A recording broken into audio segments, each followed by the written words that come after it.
Foundation Season 3 quite literally returned with a bang in its opening scene. And not just any bang. We finally got the full, fearsome introduction of the Mule. From the first moment, he made his presence known in the most villainous way possible. He single-handedly wiped out Archduke Balerian's entire army during his mission to conquer Calgon. And he did it all with ease and a terrifying smile. After being teased through most of Season 2, the big bad boss has finally arrived, and the fact that he was the very first thing we saw when the new season began, chilling and absolutely fitting. So with that jaw-dropping entrance, let's dive deep into this mysterious character, his backstory, motives, powers, and where his arc might head in Season 3 of the Apple TV Plus series. Buckle up, here is Foundation Season 3, The Mule Explained. Heads up, spoilers ahead. When it comes to abilities, the Mule might just be the most powerful mental we've seen in the series. We thought Tellum in Season 2 was formidable, and she was, but the Mule is essentially Tellum on steroids. In the opening scene of Season 3, we see just how devastating his powers are. He can enter someone's mind,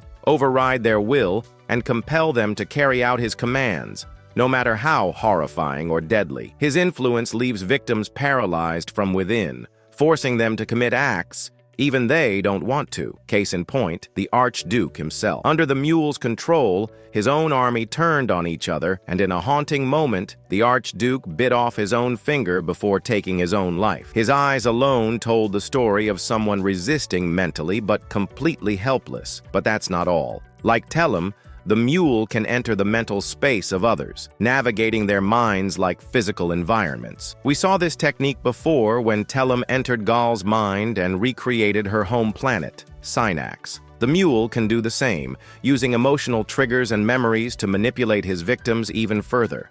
And there's more from the novels. In the books, the Mule once used a device called the Vizona, a multicolored holographic keyboard that allowed him to control large populations using light and sound, enhanced by his psychic abilities. It's unclear whether the show will incorporate this, but considering the darker tone, it's unlikely we'll see this version of him jamming on a sci-fi keyboard. Another possible power we might see? Reincarnation through mental projection. Tellum showed us this ability, taking over another person's form to extend her life. If the Mule is even more powerful, it raises the question, could he do the same? Between Season 2 and 3, the role of the Mule was recast, and honestly, it's easy to forget he had a brief appearance in Gal's future vision before. Now portrayed by Mule Asbeck, known for playing chilling villains, Game of Thrones fans will recognize him. He brings a dark charisma that fits the show's take on the character. Dressed in warlord-style armor with a satchel full of bullets, he gives off the vibe of someone ready for battle, even though he rarely needs physical weapons. His mind is his deadliest weapon, as we saw. Even before he looked the Archduke in the eyes, he was already inside his head. The bullets? Probably just a backup. He also wears distinct goggles that at first glance seem like a style choice. But don't be surprised if they turn out to serve a more tactical or symbolic purpose later in the season. In terms of physical appearance, the show took a very different route than the books. In Asimov's novels, the Mule was described as grotesque, with a long, protruding nose, tight flesh over his skull, and a gangly, scarecrow-like body. People often mocked him because of how strange he looked, a tragic detail that helped explain the sadness in his eyes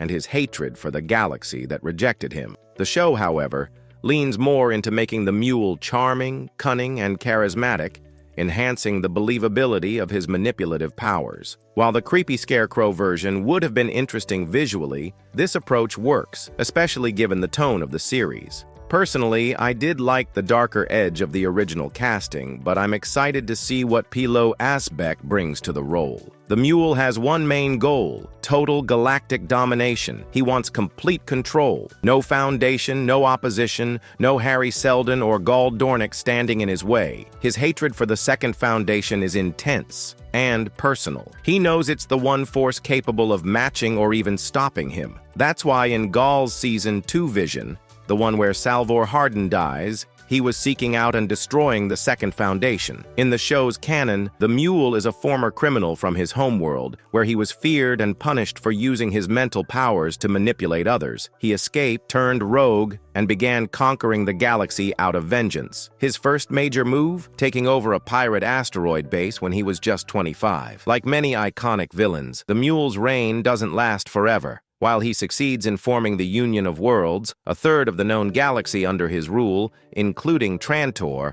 his empire is ultimately undone by the Second Foundation. In the novels, he is tricked by First Speaker Preem Palver, and during an expedition, his mind is altered by a disguised Second Foundation agent named Bail Chanis. This manipulation makes him docile, and his reign crumbles. He dies earlier than expected, marking the end of one of the most dangerous threats the galaxy has ever known. The Mule is shaping up to be one of the most compelling villains in the Foundation universe. He's ruthless, intelligent, charming, and frighteningly powerful. Since his first mention in Season 1 and the eerie future vision in Season 2, fans have been theorizing about his arrival, and Season 3 finally delivered. No, he's not the exact Mule from the novels, but his core values, goals, and menace remain intact. And honestly, after that epic first scene, I can't wait to see what chaos he brings next. Drop your thoughts in the comments. And if you want to see episode-by-episode breakdowns of Foundation Season 3, check out the full playlist below. Don't forget to hit that subscribe button so you don't miss future videos. Thanks for watching, and I'll see you in the next one.